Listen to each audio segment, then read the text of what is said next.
بسم الله. قال المؤلف مولانا الشيخ الإمام المحدث عبد الله بن محمد بن يوسف الهرري رحمة الله عليه. Al-bid'atu, bermula ini itu bid'ah.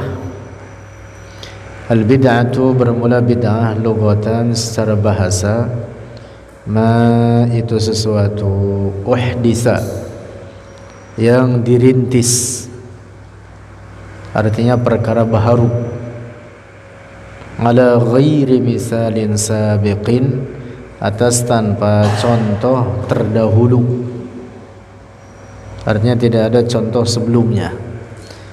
Secara bahasa, apapun perkara baharu yang tidak ada contoh sebelumnya disebut dengan bid'ah. Wa syara'an, dan secara syara', al-muhdatsu itu perkara baharu, alladzi lam yanussa, yang tidak menaskan,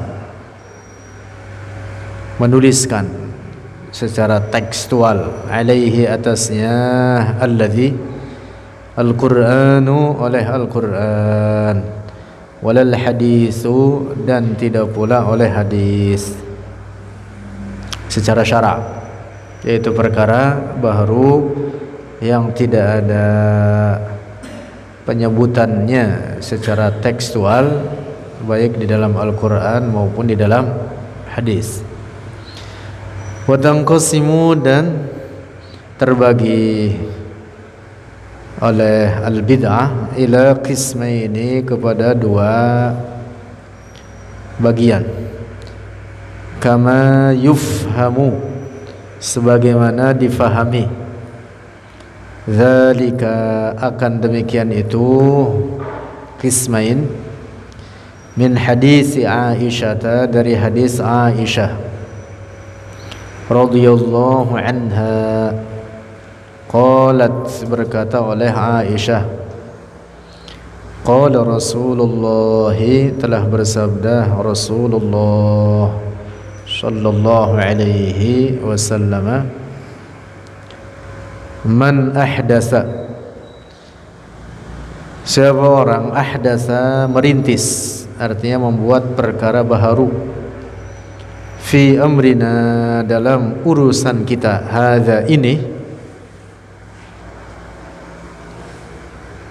ma, akan sesuatu, laisa minhu, yang bukan, minhu, darinya, amrina, fahuwa, maka bermula dia, ma, raddun, itu tertolak, ay mardudun, raddun ay mardud, tertolak.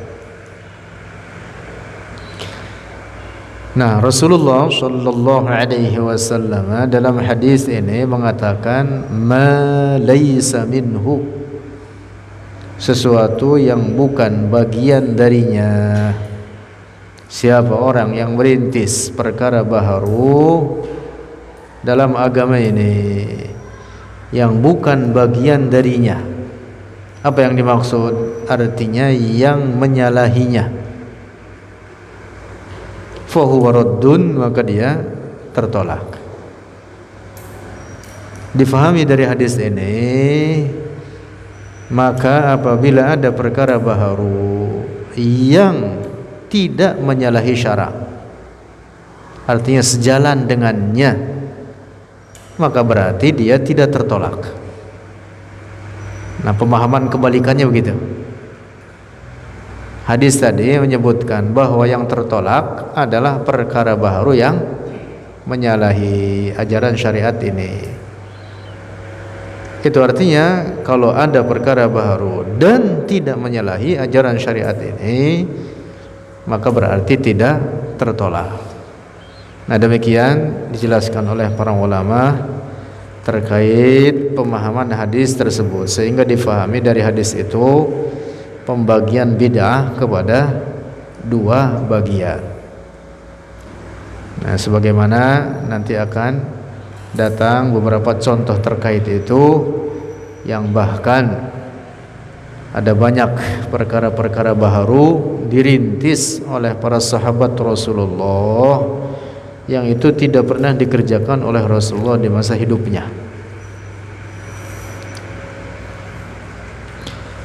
Al-qismul awwalu, bermula bagian yang pertama, al-bid'atul hasanatu, itu bid'ah hasanah, wa tusamma, dan dinamakan as-sunnatal hasanata.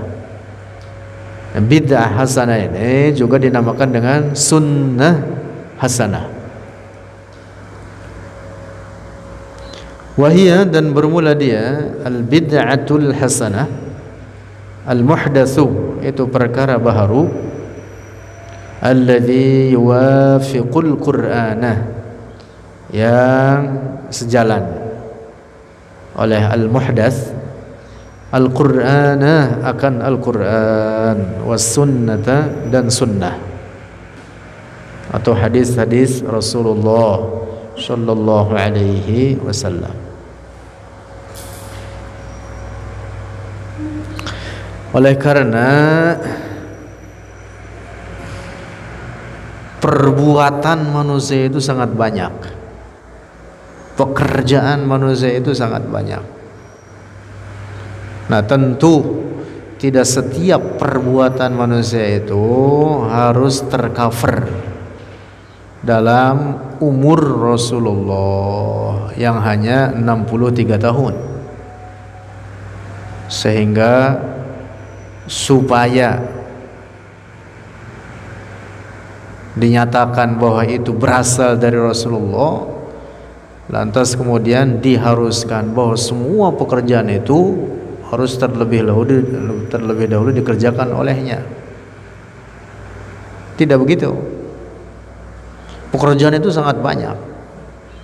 Rintisan-rintisan yang baharu itu sangat dimungkinkan akan terjadi di masa-masa setelah wafatnya Rasulullah, menyangkut urusan-urusan atau perkara-perkara di dalam syariat ini. Nah, kaedahnya apabila perkara baharu tersebut sejalan dengan Al-Quran, sejalan dengan hadis-hadis Rasulullah, boleh dikerjakan. Itulah yang kemudian disebut dengan bid'ah hasanah, atau juga disebut dengan sunnah hasanah. Al-qismu tsani, bermula macam yang kedua, al-bid'atus sayyi'atu, itu bid'ah sayyi'ah, wa tusamma, dan dinamakan akan al-bid'atus sayyi'ah as-sunnatas sayyi'atah, adalah sunnah sayyi'ah. Wahia, dan bermula dia as-sunnatus sayyi'ah atau al-bid'atus sayyi'ah, al-muhdatsu, itu perkara baharu, alladzi yukhaliful qur'ana wal haditsa, yang menyalahi oleh al-muhdats Al-Qur'ana, akan Al-Qur'an, wal haditsa, dan hadis. Menyalahi, berseberangan, menyalahi ajaran yang ada, bertentangan dengannya. Nah, maka ini adalah bid'ah sayyi'ah. Tidak boleh dikerjakan, tidak boleh dirintis, tidak boleh dikerjakan. Wa hadza taqsimu, dan ini pembagian, mafhumun aydan, itu difahami pula, min hadisi Jarir ibn Abdullah, dari hadis Jarir ibn Abdullah al-Bajali radhiyallahu anhu, qala, berkata ia Jarir ibn Abdullah, qala Rasulullah, telah bersabda Rasulullah sallallahu alaihi wasallam, man sannah, siapa orang, sannah, merintis. Merintis artinya membuat perkara baharu yang tidak ada contoh sebelumnya. Siapa orang merintis fil islami dalam Islam sunnatan hasanatan, akan sunnah hasanah, rintisan yang baik, falahu maka baginya man ajruha, pahalanya itu sunnah hasanah, wa ajru man amila biha, dan pahala orang yang beramal biha dengannya sunnah hasanah.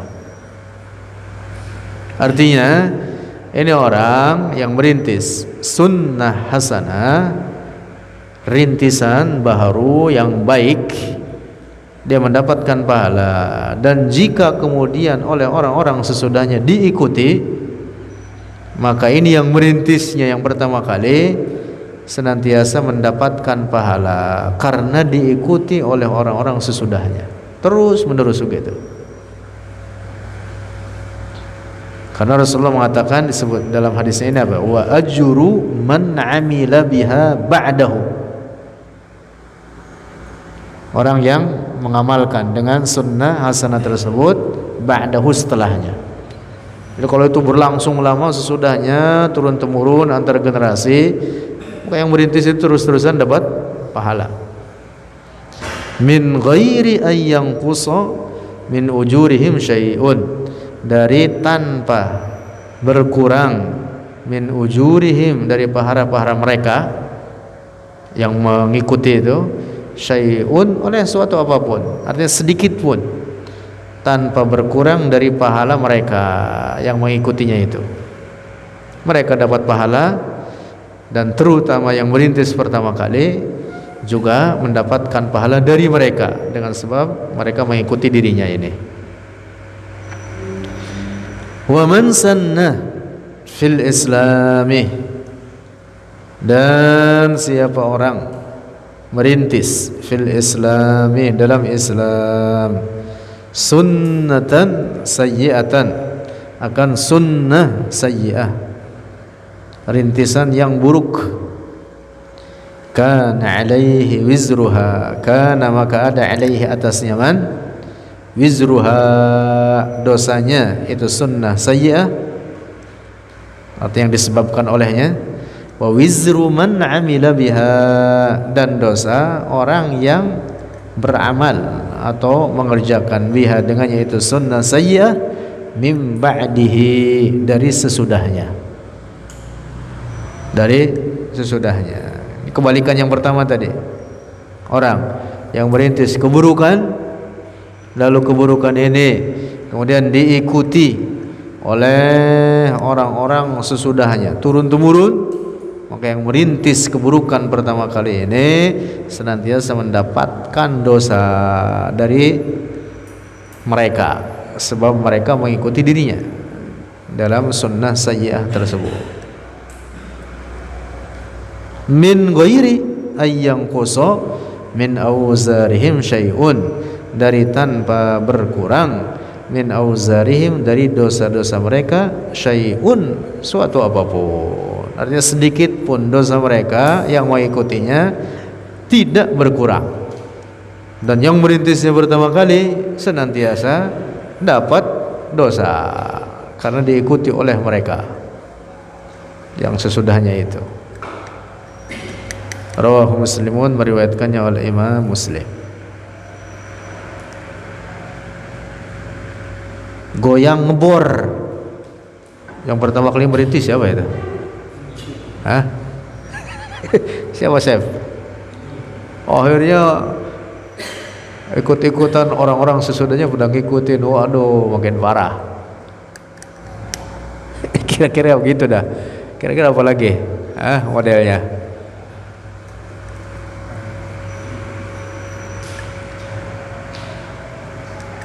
Ya Allah, yang semacam itu. Nauzubillah.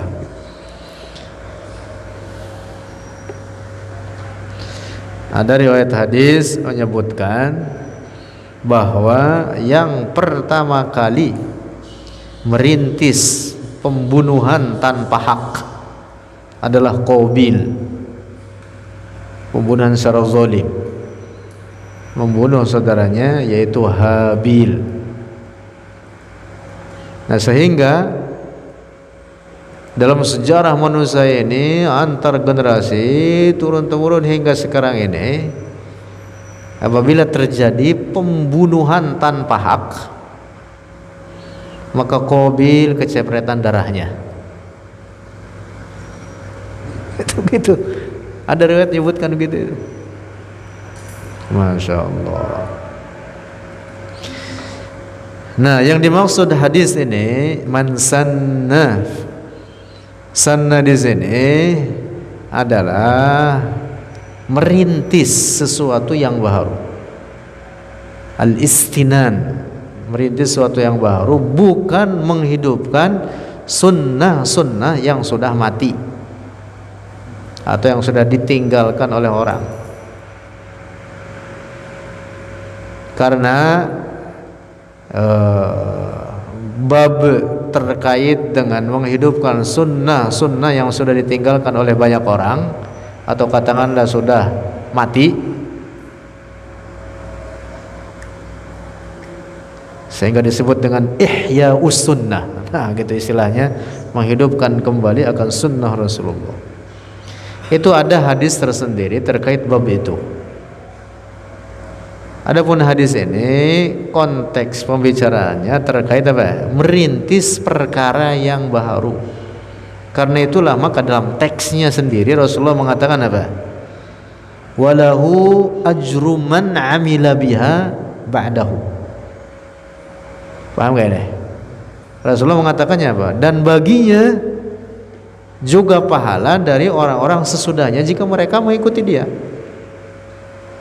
Itu artinya apa? Ini hadis bukan terkait dengan menghidupkan kembali sunnah yang sudah mati, tapi judul gitu atau konteks pembicaraan hadis ini membicarakan tentang apa? Merintis perkara yang baru yang tidak ada sebelumnya. Karena itu Rasulullah mengatakan walahu ajruha wa ajru man amila biha ba'dahu min ghairi an yanqusa min ujurihim syai'. Nah, dapat dipahami nih. Karena ada sebagian orang ketika kita ungkapkan hadis ini kepada mereka yang anti bid'ah hasanah, kita sodorkan hadis ini, lalu oleh mereka dikatakan, oh hadis ini terkait dengan ihya'us sunnah. Nah, itu pemahaman bukan pada tempatnya, tidak benar. Hadis ini terkait merintis perkara yang baru, bukan ihya'us sunnah. Paham gak ini? Nah, apa buktinya? Itu redaksinya sendiri mengatakan gitu. Falahu ajruha wa ajru man amila biha ba'dahu min ghairi an yanqussa min ujurihim syai'.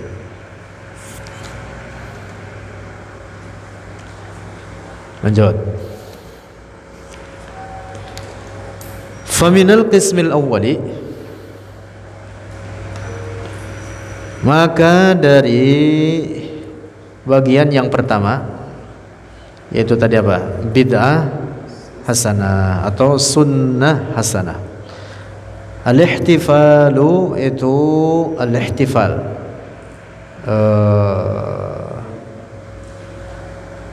apa?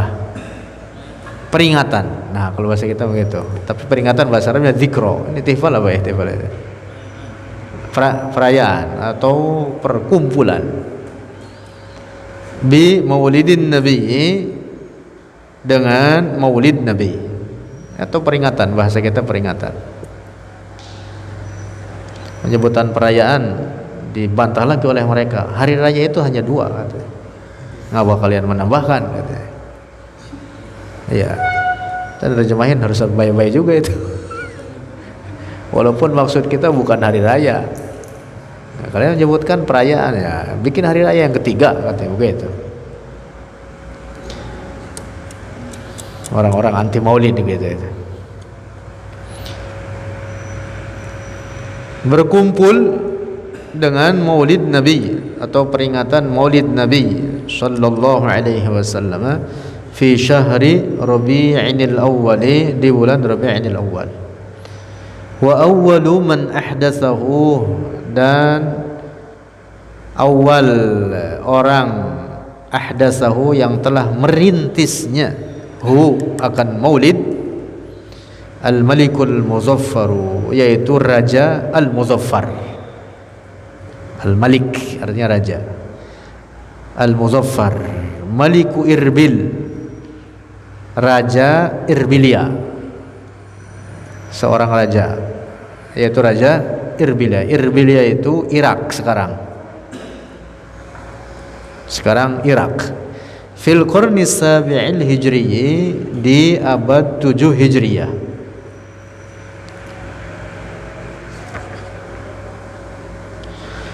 Wa tanqitut tabi'i. Nah, jadi maulid itu bid'ah. Yang merintis pertama kali model acara maulid dengan besar-besaran adalah beliau ini, Raja Al-Muzaffar, Raja Irbilia. Kemudian turun-temurun sampai sekarang diperingati dengan besar-besaran di setiap bulan Rabiul Awal. Walaupun sebenarnya jauh sebelum beliau unsur-unsur itu atau cikal bakal peringatan maulid itu sudah ada sebelum beliau. Bahkan para ulama menyebutkan sudah ada dari zaman para sahabat, dari zaman tabi'in, bahkan dari zaman sahabat. Ada beberapa riwayat menyebutkan para ulama di zaman salaf, di malam peringatan maulid Nabi mereka banyak bersedekah. Untuk apa?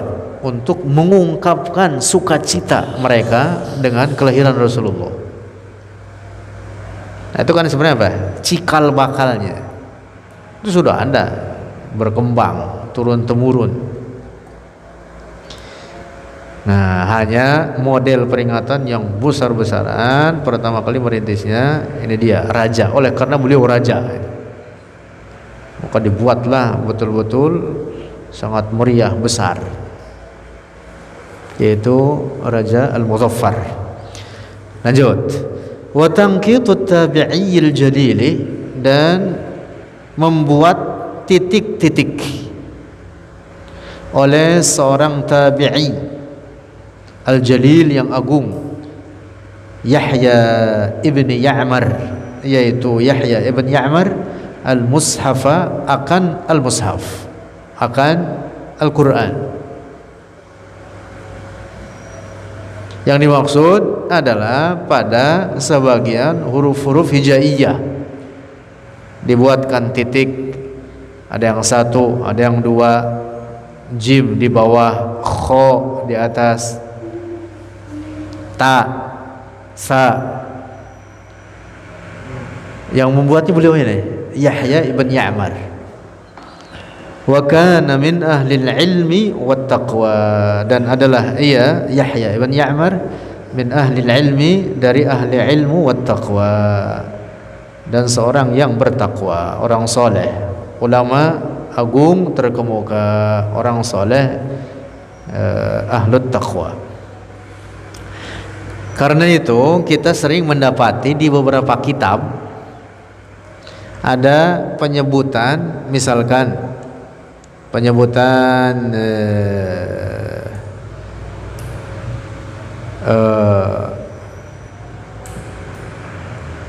huruf hijaiyah, lalu di belakangnya dituliskan kalimat misalkan al-musannatu, artinya yang bertitik dua, bitta'il musannati, yang bertitik dua, atau misalkan bilba al-mu'jamati, bertitik satu. Kalau al-muhmalati tanpa titik. Oleh karena dahulu itu para ulama nulis huruf-huruf hijaiyah tanpa titik, jadi ditegaskan dengan itu supaya dipastikan ini titiknya di mana, titiknya berapa. Karena tradisi menulis itu ya bukan dari zaman Yahya bin Ya'mar, mula-mula udah ada. Di zaman Rasulullah pun udah ada tradisi menulis itu. Makanya wahyu itu turun kepada Rasulullah lalu dituliskan oleh para juru tulisnya. Katabatul wahyi. Banyak seperti misalkan Zaid bin Thabit, Ali bin Abi Thalib, termasuk Muawiyah bin Abi Sufyan dan lainnya. Nah, penulisan Al-Quran di zaman Utsman ibn Affan tidak ada titiknya. Nah, jadi yang membuat titik-titik pada sebagian huruf hijaiyah beliau ini Yahya ibn Ya'mar. Lanjut, wa aqarra, dan telah menyetujui zalika, akan demikian itu tangqitul masahif al-ulama'u, oleh para ulama min muhaddisina, dari para ahli hadis, wa ghairihim, dan selain mereka muhaddisin, wastahsanuhu, dan menilai baik oleh mereka para ulama hu, akan tangqitul masahif, walam yakun munaqqatan, dan belum bertitik akan mushaf, dan belum bertitik itu mushaf indama amlar rasulu, ketika mendiktekan atau mengisi oleh Rasulullah ala katabatil wahyi, atas para juru tulis wahyu. Jadi zaman Rasulullah tradisi menulis belum dikenal ada titik-titik pada sebagian huruf hijaiyah. Ba di bawah satu, ta di atas dua titiknya. Kira-kira kalau kita ngaji Quran nggak ada harokat, nggak ada titik, gundul, bener-bener gundul. Pada bisa baca nggak itu? Hah? Yang udah pada ada titiknya dan ada harokat, yang ada harokatnya pada belepotan. Itu apalagi yang gundul.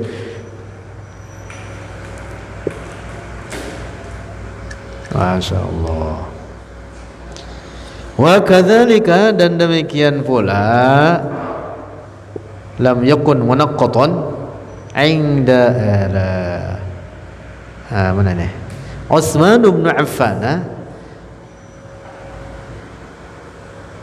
di zaman Utsman ibn Affan, lamma kataba al-mashahifa, ketika menuliskan oleh Utsman, yang dimaksud dengan timnya, karena proyek pembukuan Al-Quran itu adalah beliau yang merintisnya, dan itu termasuk bid'ah sebenarnya, karena dari zaman sebelumnya belum dibukukan Al-Quran itu.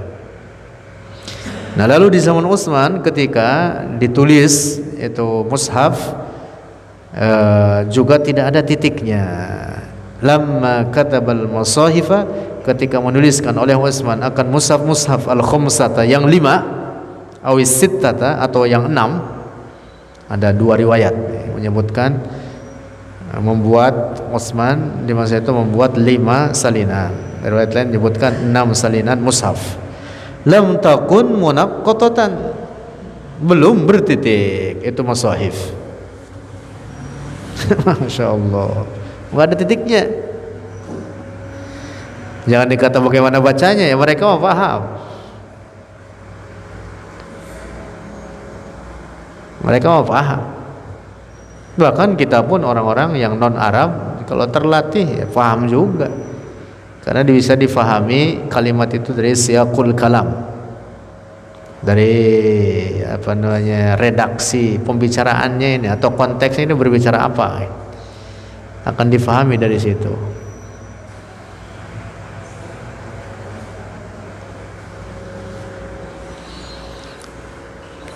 Wa mundu dzalika tanqiti, dan semenjak itu pembuatan titik, lam yazalil muslimuna, senantiasa oleh orang-orang Islam, ala dzalika, di atas demikian itu, tanqitul masahif ilal yaumi, hingga hari ini.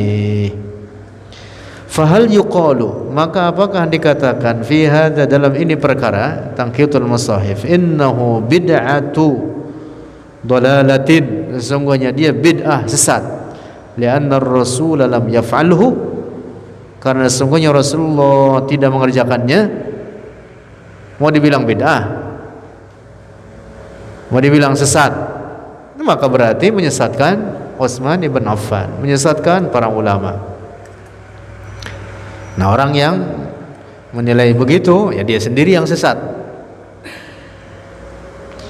Fa in kana al-amru kadzalika, maka jika adanya perkara seperti demikian itu, artinya bahwa itu sebagai perkara bid'ah, falyatruku hadhil masahifa, maka hendaklah meninggalkan oleh mereka akan ini mushaf al-munaqqatata yang bertitik-titik, aw liyakshitu, atau hendaklah menghapus oleh mereka hadzat tanqid, akan ini titik-titik minal musahifi, dari mushaf-mushaf, hatta ta'uda mujarradatan, sehingga kembali kosong itu mushaf tanpa titik-titik, kama fi ayyami Utsman, sebagaimana di zaman Utsman. Bilang mereka begitu. Jadi kalau ketemu orang yang mengatakan semua bid'ah sesat, tanyain sama dia, lu baca Quran kagak lu? Dia kata, baca Quran. Coba lihat Quran lu.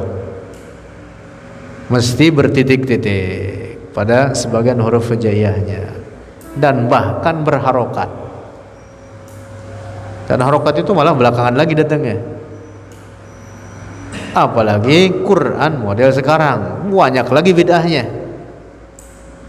Ada Quran namanya Quran tajwid, warna-warni.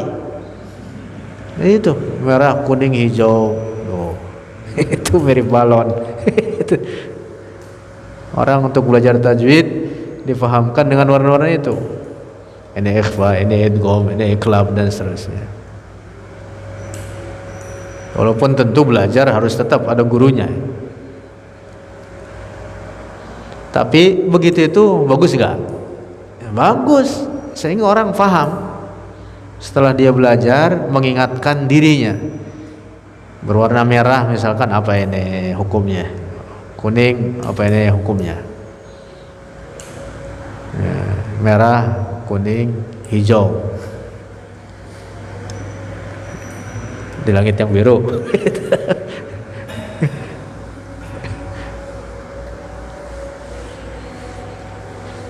Bid'ah itu kan baru sekarang itu. Saya dulu masih kecil nggak ada Quran warna-warni, disebut Quran blok namanya itu. Blok apaan namanya itu? Hah? Nggak ada. Sekarang ada lagi banyak Quran yang setiap penyebutan nama Allah warnanya merah. Dulu saya ketika kecil nggak ada Quran yang begitu itu. Yang merah cuma satu doang tuh, wal yatalattaf, udah itu aja. Yang lain nggak ada yang merah. Kalau kalian nggak ngalamin kali. Itu Quran tua betul itu. Kalau ketemu Quran masih gitu, itu Quran tua itu. Quran tua itu. Sekarang nggak ada Quran begitu. Warna merahnya di situ doang. Lah, ada nggak? Susah nyarinya itu. Quran tua itu. Kalau kamu sempat nemuin Quran model begitu, berarti kamu udah tua itu. Hah? Ya, Quran sekarang banyakkan lagi modelnya itu. Bid'ah semua itu. Bid'ah semua. Dan anehnya, yang menerbitkan Quran model begitu-gitu itu adalah mereka yang anti bid'ah, kata mereka. Itu yang ngejualin Quran blok siapa? Oh, itu mereka itu yang mengatakan semua bid'ah sesat, anti bid'ah sayyi'ah, maksudnya anti bid'ah hasanah. Jadi kata mereka semua bid'ah sesat, ya, tapi mereka nyebarin Quran blok, ngejualin. Nah, itu Quran bid'ah mulu itu. Lanjut. Qala Abu Bakr ibn Arabi, salah. Qala Abu Bakr ibn Abi Dawud, telah berkata oleh Abu Bakar ibn Abi Dawud, sahibis sunan, penulis kitab sunan. Fi kitabihi, dalam kitabnya Al-Masahif. Ini judul kitab karya beliau namanya Al-Masahif. awwalu man naqatal masahifa, bermula orang yang pertama membuat titik-titik akan mushaf-mushaf. Yang dimaksud itu tadi pada sebagian huruf hijaiyahnya Yahya bin Ya'mar, yaitu Yahya ibn Ya'mar. Intaha, selesai. Nah, itu perkataan Abu Bakar ibn Abi Dawud bihurufihi, redaksinya persis mengatakan begitu. Wa huwa, dan bermula dia Yahya ibn Ya'mar min ulama tabi'in, dari ulama kalangan tabi'in. Rawa, mengambil riwayat oleh Yahya ibn Ya'mar an Abdullah ibn Umar, dari sahabat Abdullah ibn Umar, wa ghairihi, dan selainnya Abdullah ibn Umar. Ini murid daripada para sahabat Rasulullah.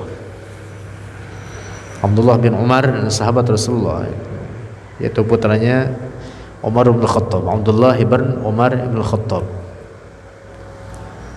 Banyak meriwayatkan hadis dari Rasulullah atau mengambil hadis dari Rasulullah sallallahu alaihi wasallam.